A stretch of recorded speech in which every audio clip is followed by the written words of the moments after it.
Before the throne of God above, I have a strong and perfect plea, a great high priest whose name is love, whoever lives and pleads for me.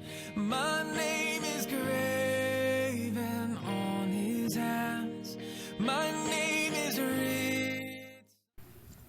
Amém? Romanos capítulo 1, nós vamos ler do verso 13, aliás, do verso 11 ao verso 14. Romanos capítulo 1, do 11 ao 14. Amém? Diz assim: porque desejo muito ver-vos, para compartilhar convosco algum dom espiritual, a fim de que sejais fortalecidos, isto é, para que juntamente convosco eu seja encorajado pela fé mútua, vossa e minha. E, irmãos, não quero que ignoreis que muitas vezes planejei visitar-vos, mas até agora tenho sido impedido, para conseguir algum fruto entre vós, como também entre os demais gentios. Sou devedor tanto a gregos como a bárbaros, tanto a sábios como a ignorantes. Amém? Quero fazer uma breve oração mais uma vez? Senhor Deus, Pai poderoso, que nessa noite, Pai querido, o Seu nome possa ser glorificado, engrandecido, desejado, temido, Deus. Que todos possam ver e comprovar, ó Pai, sentir, ó Pai, saber que o Senhor é Deus, que o Senhor é santo, que o Senhor é Rei, Deus. Que o Seu nome possa ser engrandecido em cada palavra.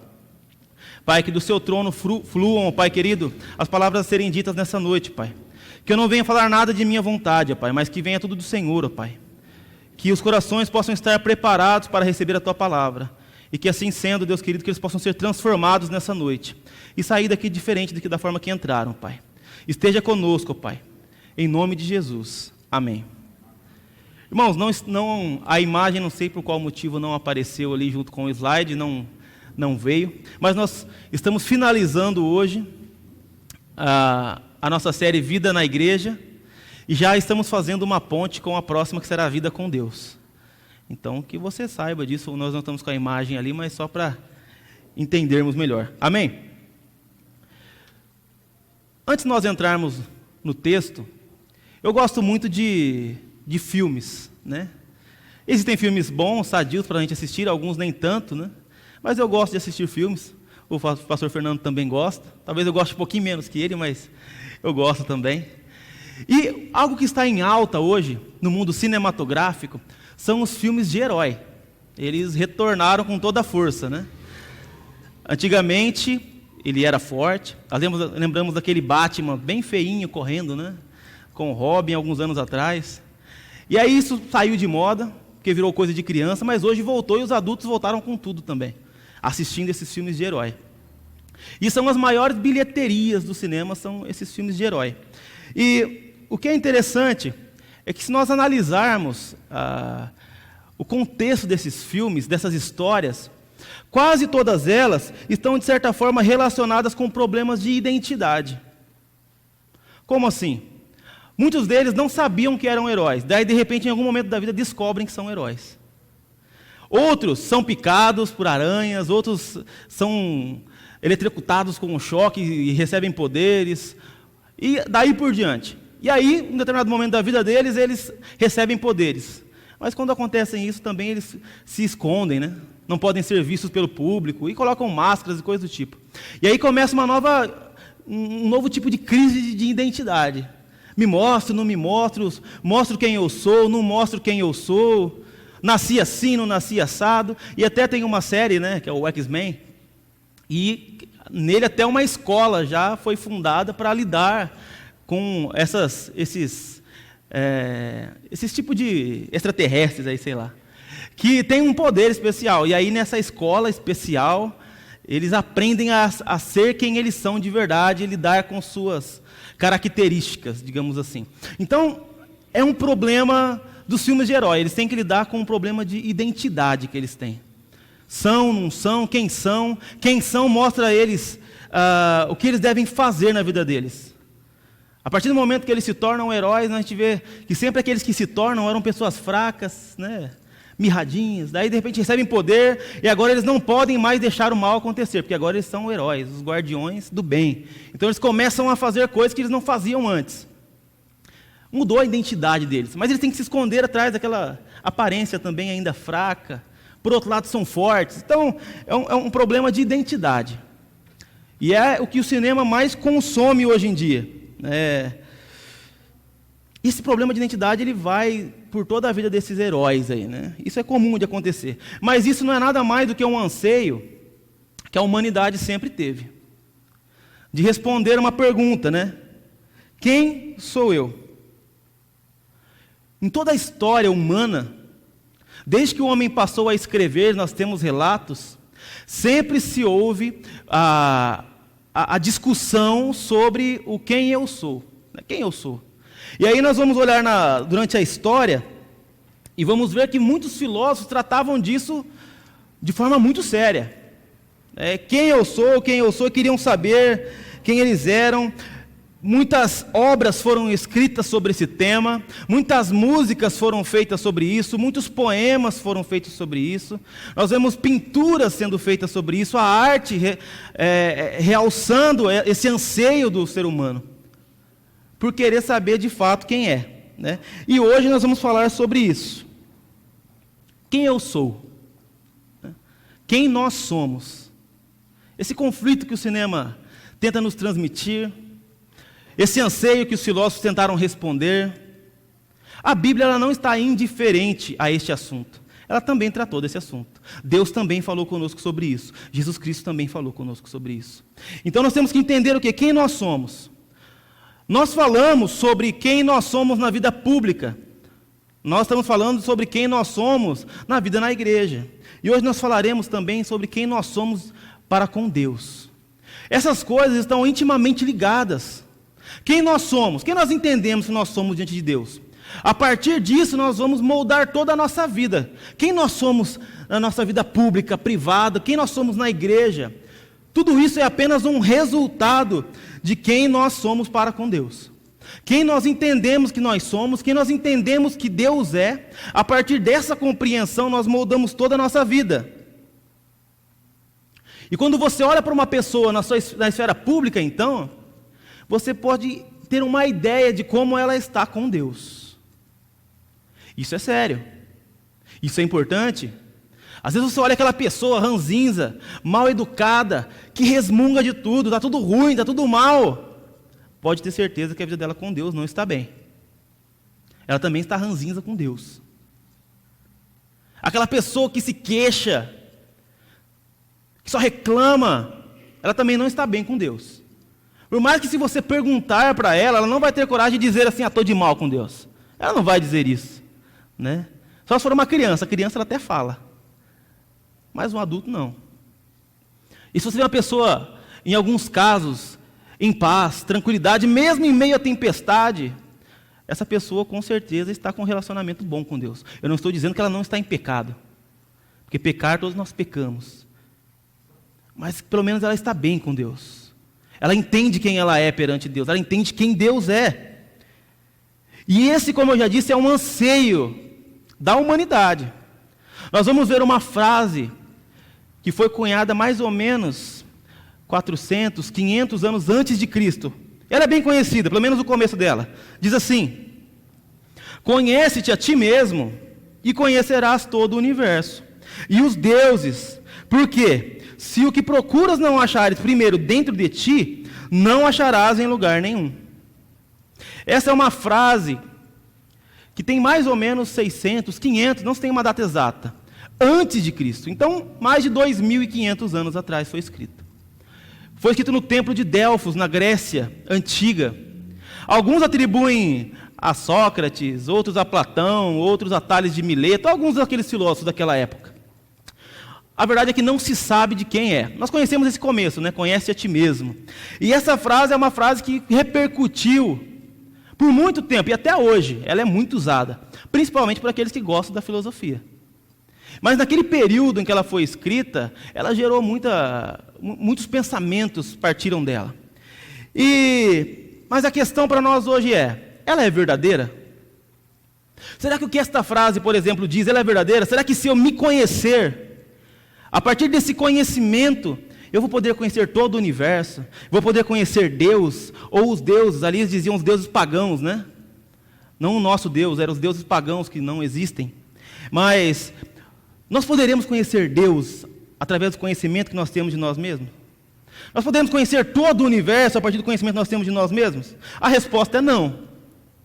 Se você se conhecer, ainda que você não consiga fazer isso por completo, ainda assim você não vai conhecer Deus por completo. Você não vai conseguir conhecer o universo por completo. Mas é uma frase sábia dos gregos. Então, mas ela quer dizer algo verdadeiro para nós. Ainda que ela não seja verdadeira por completo, ainda que ela não seja uma frase inspirada por Deus. Mas é uma frase que nos faz compreender algumas coisas. Os gregos entendiam que se nós conseguíssemos entender e conhecermos a nós mesmos, nós acharíamos a chave da razão da vida. Seria como uma chave que abre todos os segredos da vida. Se você chegar ao ápice do conhecimento sobre você mesmo, você não vai ter problemas mais. Você vai conhecer tudo. Eles entendiam isso. E de certa forma eles não estavam de todo errados. Por quê? Porque o que nós entendemos sobre Deus, sobre o mundo, vai partir do que nós entendemos sobre nós mesmos, sobre quem nós somos. Não que esse conhecimento traga o conhecimento das outras coisas, mas que primeiro, antes de eu olhar para as coisas em volta, antes de eu olhar para Deus, eu tenho que saber quem eu sou. É por isso que Paulo, mesmo no capítulo 1 de Romanos, ele já começa dizendo a situação do homem. Deus não tenta se explicar na Bíblia. Ele já começa dizendo, antes era Deus. E ele disse, criou e as coisas foram feitas. E ele viu que era bom e ponto final. Então o homem, ele tenta se conhecer, né?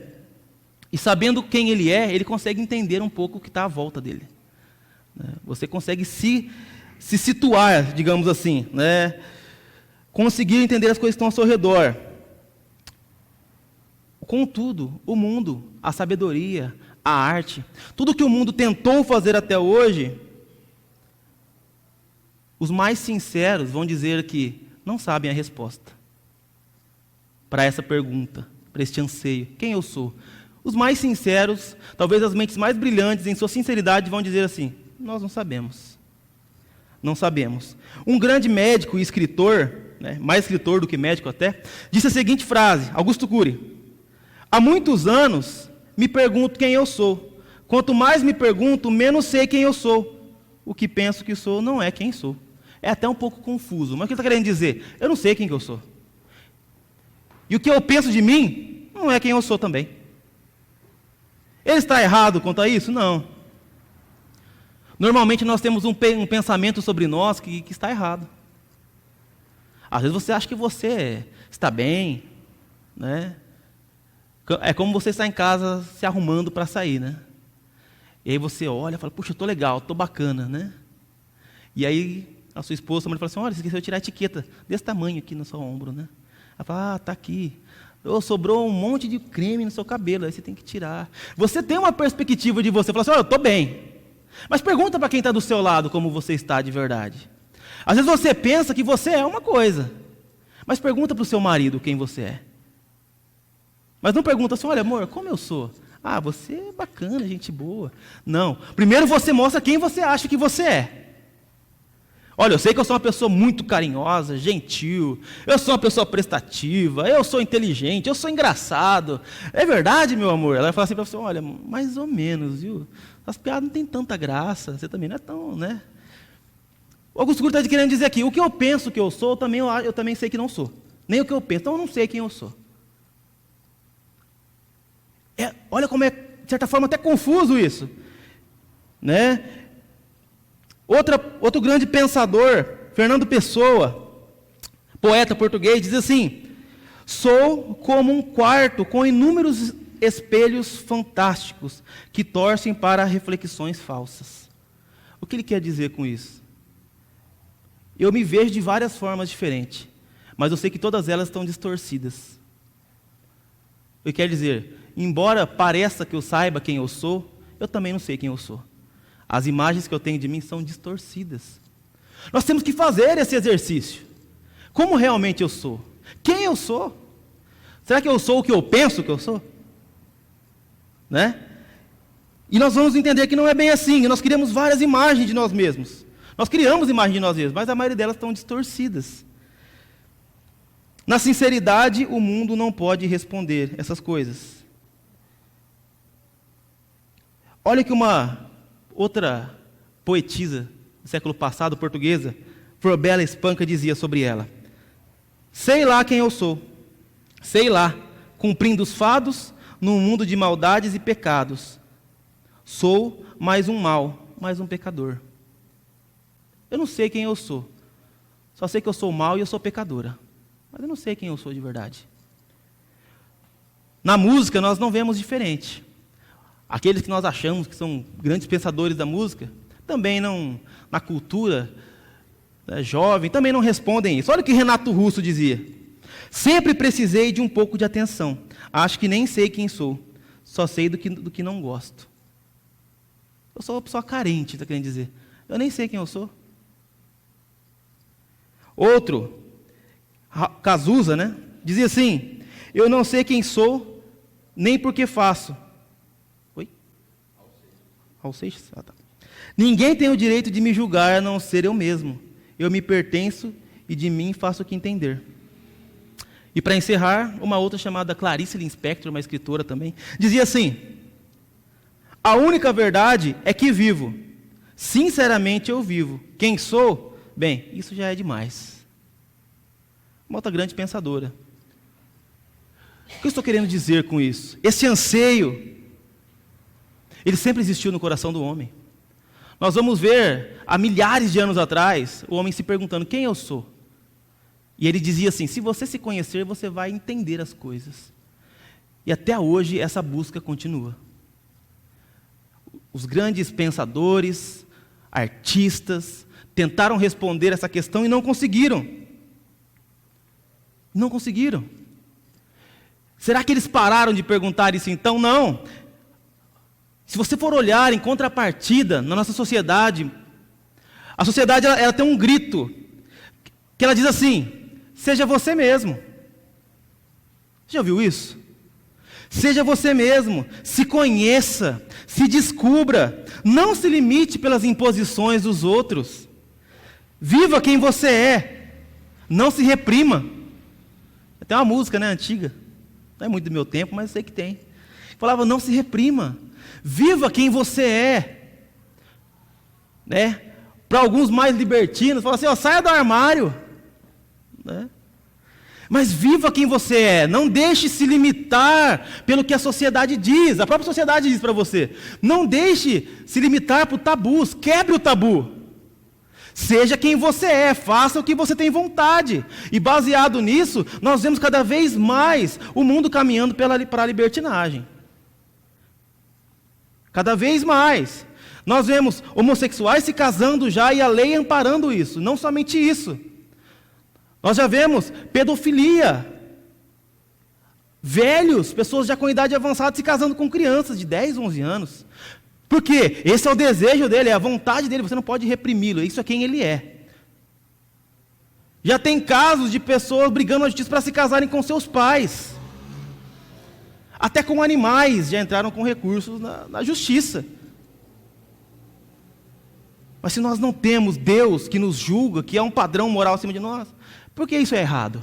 Afinal, é apenas o que ele quer, é apenas o que ele gosta, é apenas o que ele é. É isso que a sociedade diz.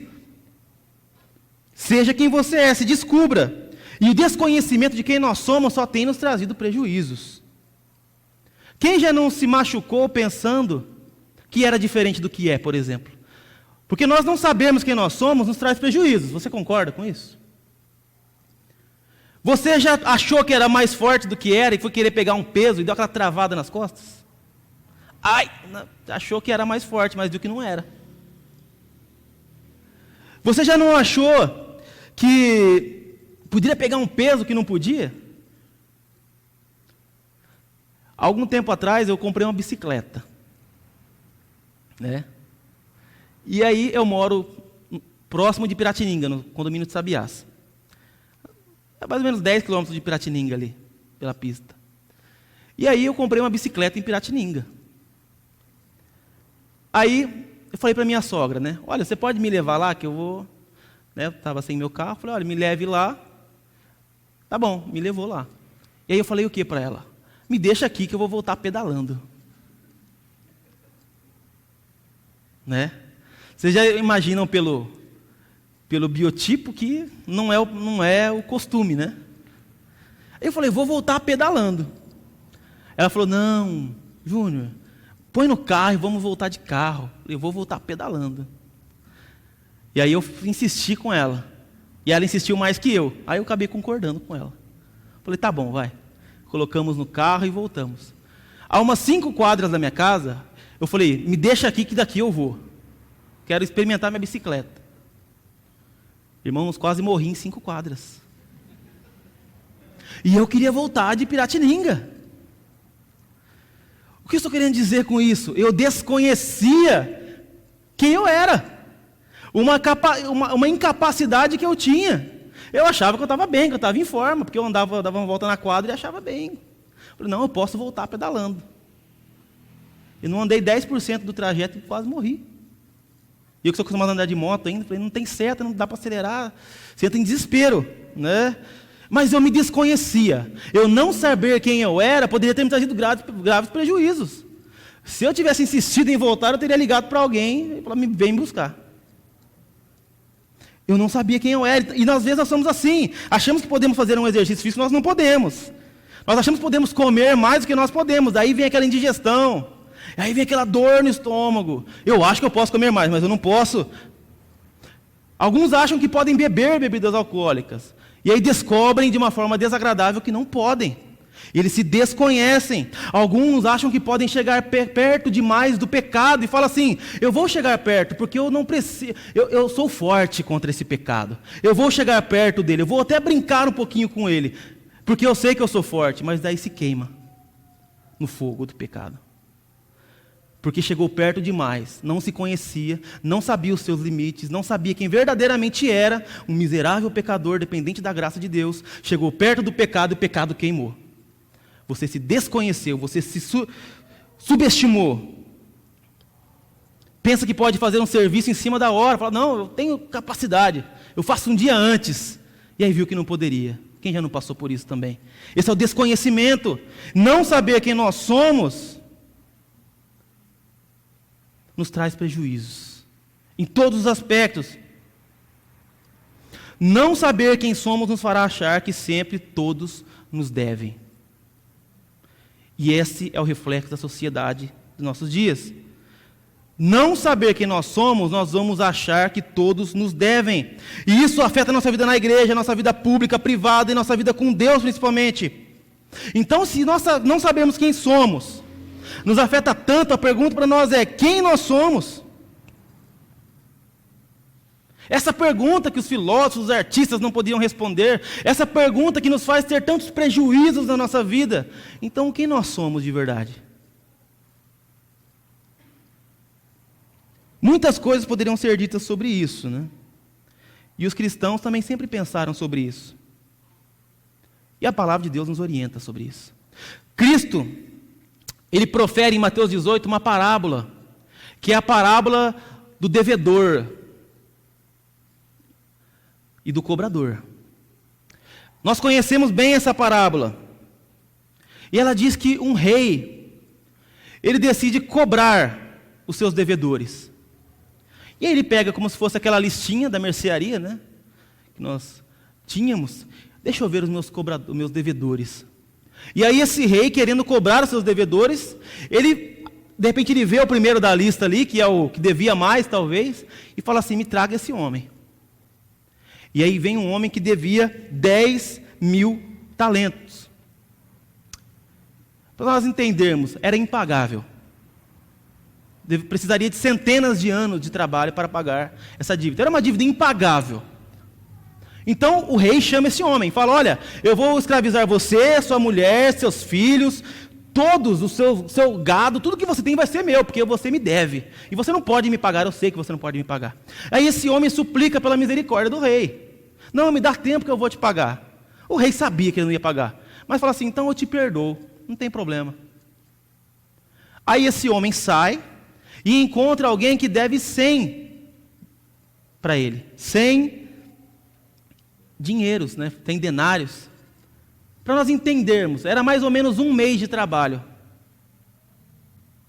Ele acabava de ser perdoado de uma dívida impagável de centenas de anos.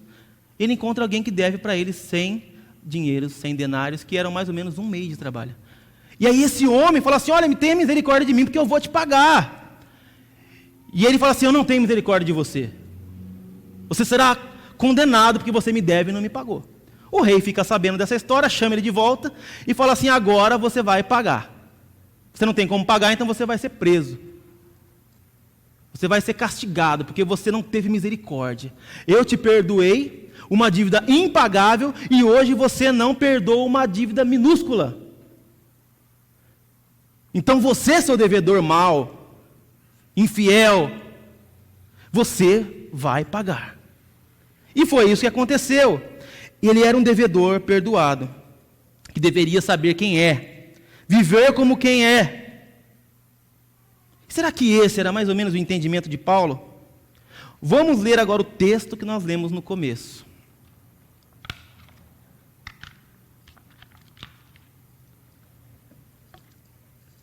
No verso 11, diz assim: porque desejo muito ver-vos para compartilhar convosco algum dom espiritual, a fim de que sejais fortalecidos. Vamos entender melhor essa mentalidade que a palavra de Deus tenta nos mostrar sobre quem nós somos. Paulo diz isso. Ele desejava ir a Roma, mas ainda não tinha acontecido. Porém, já no início da sua carta aos romanos, ele demonstra a vontade que ele tinha. Ele não ia lá a passeio.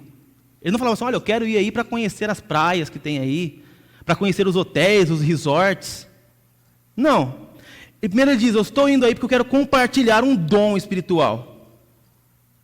Eu quero compartilhar um dom com vocês. O que foi agraciado com o dom da fé, pela graça em Cristo, agora deseja compartilhar isso. Essa é a mentalidade daqueles que conheceram a Cristo.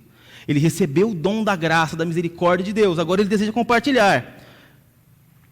É como se Paulo dizia, o que eu recebi, o que eu tenho, é o que eu quero doar também. Quem sou eu após Cristo me alcançar? Alguém que deseja compartilhar. É o que Paulo começa a dizer, olha, eu quero ir aí, eu quero compartilhar com você. E qual que é a intenção desse compartilhamento de dom? Ele diz, porque eu quero fortalecê-los.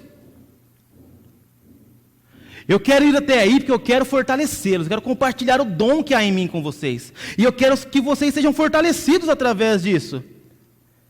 Aquele que recebeu o Evangelho, ele foi fortalecido, agora ele quer fortalecer também. Nós temos uma errada mentalidade hoje. Eu preciso me fortalecer. Eu preciso estar bem. Eu e mais eu. E depois de mim, eu de novo. Eu preciso estar forte diante de Deus. Eu nunca posso fazer nada pelo meu próximo, porque sempre alguém precisa fazer por mim antes. Eu preciso receber. Eu preciso chamar alguém. Vou deixar para outro fazer. Eu não posso fazer porque eu preciso me fortalecer. Eu vou deixar para outro. Não é minha parte fazer isso. Eu vou chamar o pastor. Alguém já ouviu isso? Eu preciso receber sempre. Paulo dizia, eu quero ir até aí, compartilhar com vocês o dom. Eu quero fortalecê-los. E nós às vezes achamos que nós somos o centro das atenções. E só nós precisamos. Eu preciso, eu quero. Vem a mim, né? Vem a mim. E é o que nós às vezes pensamos, né? E a mentalidade dessas pessoas é, todos me devem. Todos me devem. Subjetivamente, dentro da mente do homem, ele diz assim, eu sou um cobrador. E todos me devem. Eles devem fazer isso por mim. Eles têm que me fazer isso. Você conhece alguém assim? Que para ele, todos devem para ele?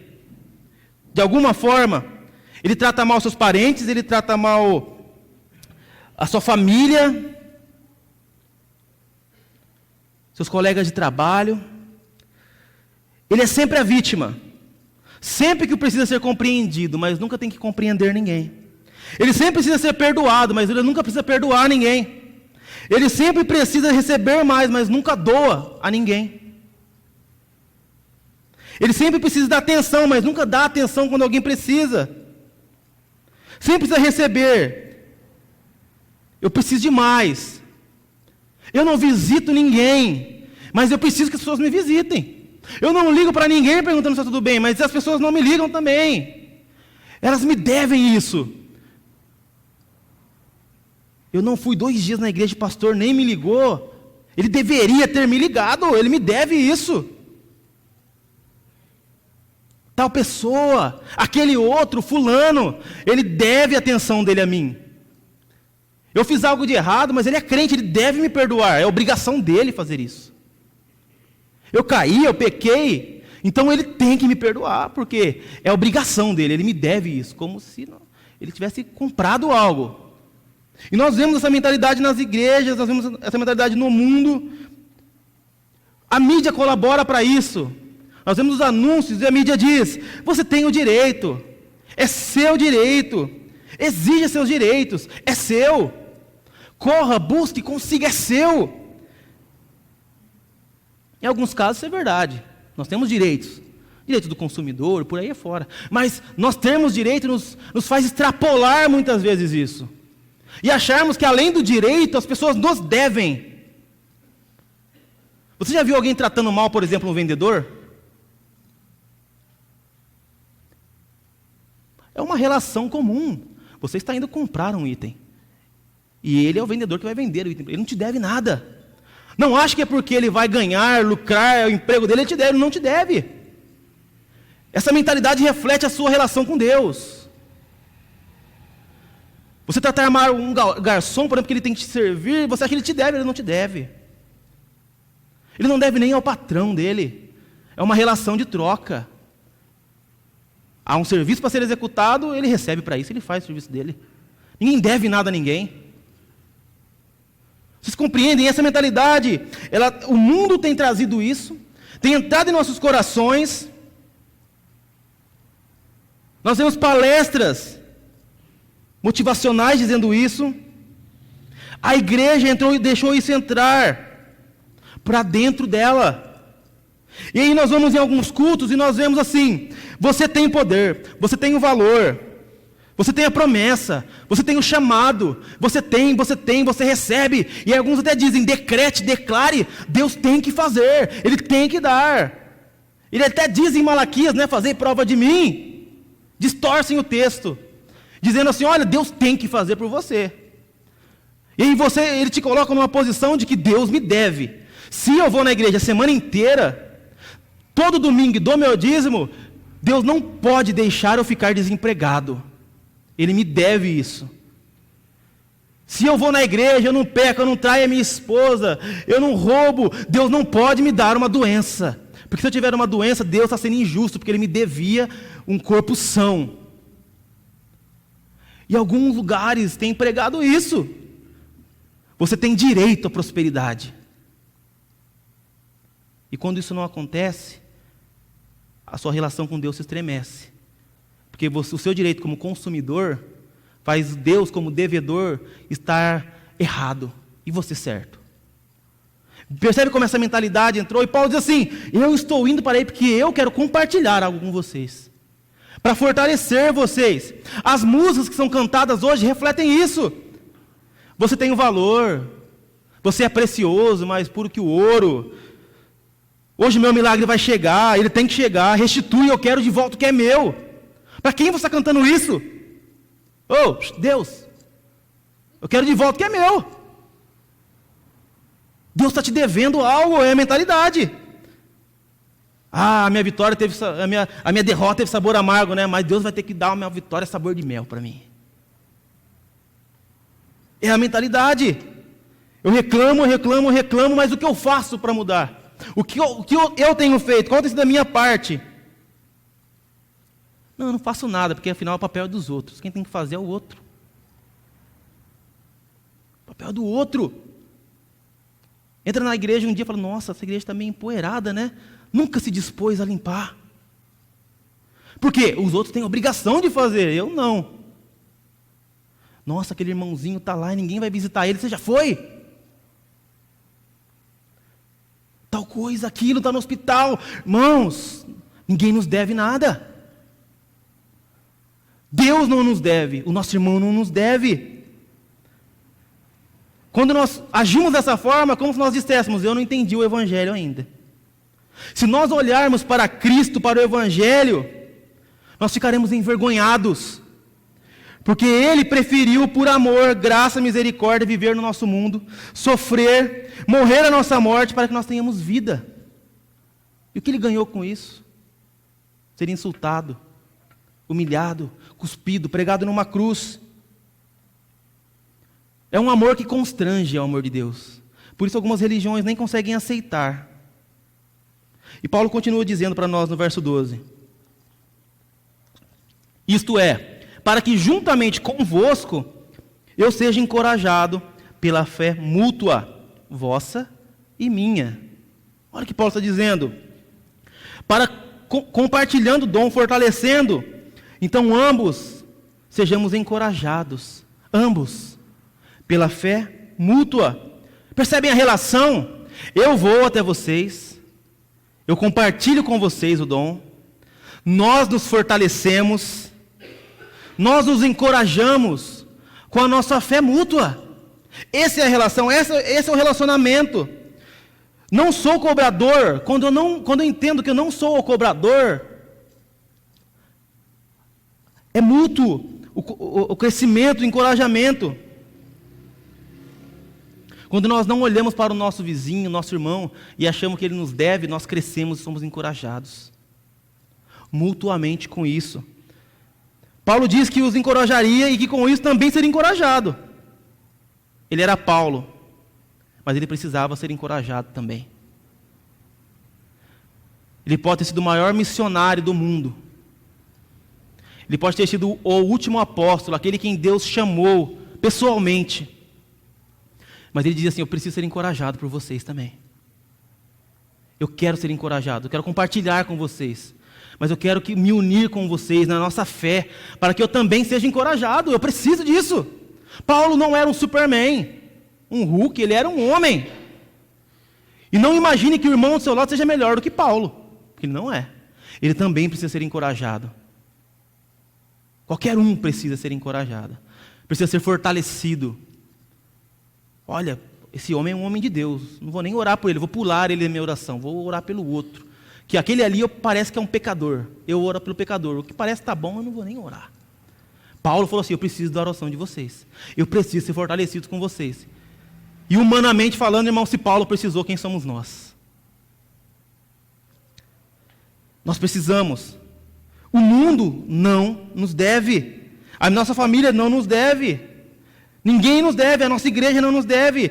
Nós não estamos aqui, nem nós, nem uns os outros, para fazermos favores. Nós estamos aqui para juntos encorajarmos uns aos outros. E sermos encorajados mutuamente, orarmos, exortarmos, consolarmos, vivermos juntos como igreja. Um levando o outro quando cai, levantando. Um costurando os remendos do outro. Quando a roupa é rasgada pelo pecado, o outro vai e remenda. Quando um cai na escuridão, o outro vai e acende a luz. Para isso nós estamos aqui, para um encorajar o outro, para um fortalecer o outro, para um andar com o outro. Quando um cai, o outro levanta. Quando um se suja, o outro limpa. Quando um está caminhando para o abismo, o outro chama. Esse é o relacionamento de igreja. Paulo, o apóstolo, diz assim, eu preciso de vocês. Vocês não me devem nada, e eu também não devo nada a vocês. Nós vamos entender melhor isso. Mas isso é igreja. Se você não entender isso, você não vai viver com igreja, como igreja. E se você não entende isso, o céu será uma tortura para você. Porque no céu você não poderá cobrar nada de ninguém. Se você não vive dessa forma hoje, será difícil depois. No verso 13, Paulo diz, irmãos, não quero que ignorais que muitas vezes planejei visitar-vos, mas até agora tenho sido impedido, para conseguir algum fruto entre vós, como também entre os demais gentios. Mais uma vez, Paulo diz o motivo de sua viagem. É para que frutifique em meio aos irmãos. Nós não vemos ele dizendo que ele precisava de nada físico, material, dinheiro, bens, posses. Mas ele diz assim, eu quero ir porque eu quero frutificar aí com vocês também. Eu quero compartilhar meu dom, Eu quero encorajar vocês, fortalecer vocês, ser encorajado, fortalecido também, e mais, eu quero frutificar no meio de vocês. E essa mentalidade de Paulo, de onde ele tira? Agora vamos ver o que ele diz, e parece até um pouco contraditório, mas não é. Olha no verso 14. Sou devedor, tanto a gregos como a bárbaros, tanto a sábios como a ignorantes. Paulo começa dizendo assim: eu sou devedor. Percebem a diferença de mentalidade? Dessa mentalidade que a mídia, que a sociedade, que o mundo, que até mesmo a igreja por muitas vezes tenta colocar na mente do homem: você é o cobrador, todos te devem. Vá em busca de seus direitos. Paulo dizia assim: eu sou devedor. Mas a quem, Paulo? Você deve à família daqueles que você mandou matar, colocar em prisão. Você deve a alguns da igreja. Você deve a quem? Ele diz: a todos. Quando Paulo diz a bárbaros, como a gregos, ele está praticamente querendo dizer o mundo todo, porque para os gregos, quem não era grego, de falar grego, era bárbaro. Então ele dizia: eu devo a todos. Eu devo a sábios, mas eu devo também aos ignorantes. Mas como isso? O que ele fez para ele dever a todos esses homens? Ele contraiu uma dívida com eles? Ele comprou alguma coisa deles e agora ele é devedor? Por que Paulo está dizendo isso? Como é isso? Como alguém que deve a alguém se comporta? Primeiro, você trata mal a pessoa que você deve? Você cobra da pessoa que você deve? Você exige da pessoa que você deve? Não, você é o devedor. Imagina que você tem um vizinho, né? Você tem um vizinho, que você nunca foi muito com a cara dele, mas é seu vizinho, né? E aí você contraiu uma dívida, por algum motivo, uma dívida impagável. Impagável essa dívida. Você iria perder sua casa, seus bens. Talvez teria até ser vendido como escravo para pagar essa dívida. Aí do nada, o seu vizinho fala assim: eu já paguei sua dívida. Você olha para: como? Está paga. Mas era impagável, mas eu paguei. Puxa, obrigado, você não vai ter palavras, né, para agradecer. E aí ele mora do seu lado. Aí no outro dia ele fala assim: olha, você tem um pouquinho de açúcar aí? Eu estou fazendo um bolo ali, acabou o açúcar.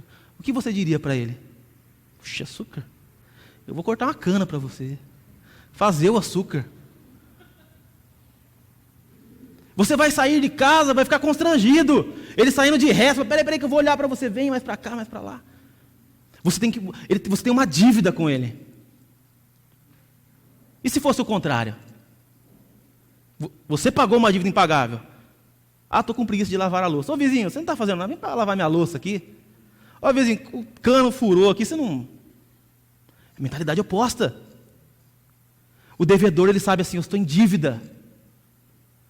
Eu tenho que fazer tudo e ainda mais. E não reclamar, e fazer mais ainda. Eu estou em dívida com ele. E Paulo, ele fala assim: eu sou devedor. Para nós entendermos o que Paulo queria dizer com isso, nós temos que tentar olhar para a palavra que ele usa para isso. E eu gosto, tenho curiosidade por essas palavras gregas, eu fui atrás dessa palavra que ele usa para devedor. E aí nós vamos entender que a tradução que nós temos talvez não seja a melhor para a palavra, que traduz melhor o que ela quer dizer. Ela não é o devedor que contraiu uma dívida. Eu fui lá, paguei algo, comprei algo e agora eu tenho que pagar esse algo. Não. Esse devedor, ele tinha duas conotações para a cultura grega na época, essa palavra. A primeira delas é: eu devo algo que eu não posso pagar, e eternamente eu serei devedor disso. Eu serei eternamente devedor disso. Eu devo algo a alguém, então eu vou ter que pagar eternamente. Simplesmente devo. Mas a outra conotação dessa palavra é alguém que contraiu uma dívida porque recebeu um grande favor de outra pessoa. E Paulo utiliza nesse sentido a palavra. Não alguém que comprou algo e precisa pagar agora, mas de alguém que recebeu um grande favor. E por ele ter recebido um grande favor, Agora ele é um devedor. É como nesse caso que eu te contei do vizinho. Eu recebi um favor tão grande, uma dádiva tão grande, agora eu sou devedor. Mas o vizinho não cobrou, não fez uma promissória para mim, mas eu sou devedor dele. Eu devo a ele. Paulo sabia disso. Ele sabia que ele havia recebido um favor imerecido de Deus. Ele sabia que ele caminhava cegamente rumo ao inferno a receber a ira de Deus sobre ele, mas ele recebeu um favor de Deus. E esse favor de Deus que ele recebeu faria com que ele fosse um eternamente grato a Deus e contraísse uma dívida com Deus. Mas uma dívida que você vai pagar fazendo algumas obras? Não. Eu não vou ali na igreja uma vez por semana, dou meu dízimo e está certo, estou quitando a minha dívida. Nem se você vivesse 1 milhão de anos, indo de segunda a segunda, você conseguiria pagar a dívida com Deus. Porque simplesmente é uma dívida impagável. E ele não fez um carnê com você, olha, eu vou rasgando promissória. Não. Foi por graça. E é o que Paulo diz, que a palavra de Deus, o amor de Deus para conosco, ele chega a nos constranger. De tão grande que é, de tão maravilhoso que é. Ele sabia que ele era um devedor a Deus. Sua vida agora seria em prol disso. Então agora ele olha para as pessoas e diz, eu devo a todos. Eu devo a bárbaros, eu devo a gregos, eu devo a sábios, eu devo a ignorantes, eu devo a todos. Porque eu recebi um favor tão grande, eu recebi uma misericórdia tão grande, eu recebi tão grande graça, que o mínimo que eu posso fazer é ser grato e dever a todos. O mesmo Deus que me favoreceu, que me agraciou, é o Deus que vive ontem, hoje, eternamente. E é o Deus que eu preciso anunciar, proclamar. É o Deus que eu preciso anunciar. É o Deus que eu preciso fazer com que as pessoas conheçam. Que ele é um Deus tão grande, ele é um Deus tão bom, que as pessoas precisam conhecê-lo. Eu devo a esse Deus. Então Paulo ele dizia que ele sofreu muitas vezes afrontas, que ele foi apedrejado, que ele foi chicoteado, que ele foi preso. Ele dizia, mas eu não considero isso como ruim. Em sua carta aos Filipenses ele diz assim, todas as coisas contribuíram para o Evangelho, eu estou bem com isso. Ele dizia, se alguém pode se gloriar na carne, muito mais eu tenho todas as prerrogativas para isso. Hebreu dos hebreus, circuncidado do 8º dia, da tribo de Benjamim, sou isso, sou aquilo, mas eu considero tudo isso como perda, por causa de Cristo. É muito mais excelente estar em Cristo, é muito mais excelente estar em dívida com Cristo, do que ser tudo o que eu sou de verdade. Paulo entendia quem ele era. Nós precisamos entender isso também. As pessoas não nos devem, a nossa igreja não nos deve, nosso marido não nos deve, esposa, filhos, patrão, funcionário, nenhum deles nos deve. Pelo contrário, pela graça de Deus derramada por nós, nós somos devedores a todos eles. Essa é a mentalidade de um verdadeiro cristão, daquele que foi encontrado por Cristo. Mas se você recebeu a verdadeira graça e misericórdia de Deus, então você também é um devedor. Não acho que é uma dívida ruim. Não. Porque a que você tinha antes era muito pior. A sua dívida antes dizia assim, passagem só de ida para o inferno. Esse era o pagamento da sua dívida. Só de ida.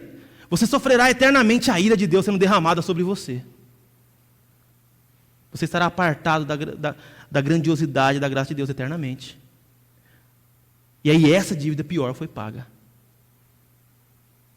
E aí nós olhamos para Deus, para essa nossa nova dívida, e podemos dizer assim como salmista, os seus mandamentos são para mim agradáveis, são bons. O pior já foi. Agora eu sou um devedor. O mundo, Deus e a igreja não nos devem. Cristo nos diz, eu paguei o preço, morri em seu lugar, suportei a ira divina, levei seus pecados, te justifiquei perante o Pai, te garanti moradas eternas, tomei seu lugar na condenação.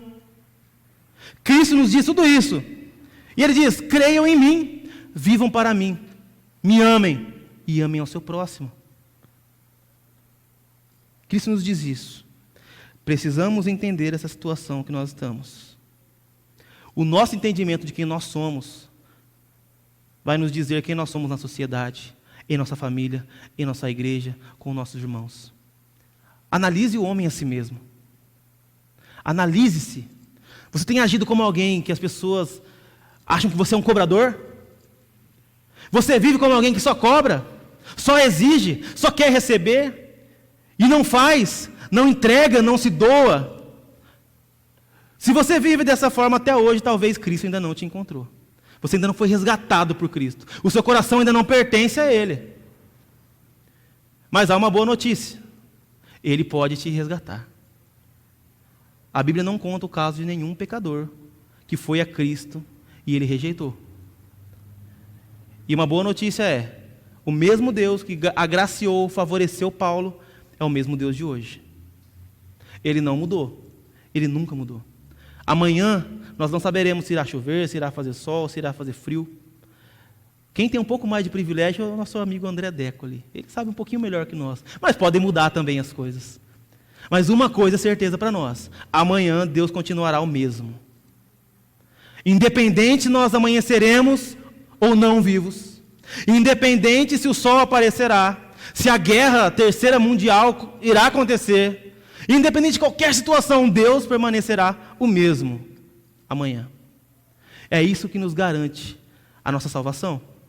Não somos nós. Não é a nossa bondade. Nós somos devedores. Um devedor não tem direitos. Nós precisamos entender isso nessa noite. O mesmo Deus que mudou Paulo, Ele ainda está aqui nessa noite. E Ele pode mudar o seu coração também nessa noite. Clame a Ele. Corra aos braços dEle. Mas saiba que isso vai te custar tudo. Mas você também vai ganhar tudo com isso. Amém? Vamos orar. Before the throne of God above, I have a strong and perfect plea, a great high priest whose name is love, whoever lives and pleads for me. My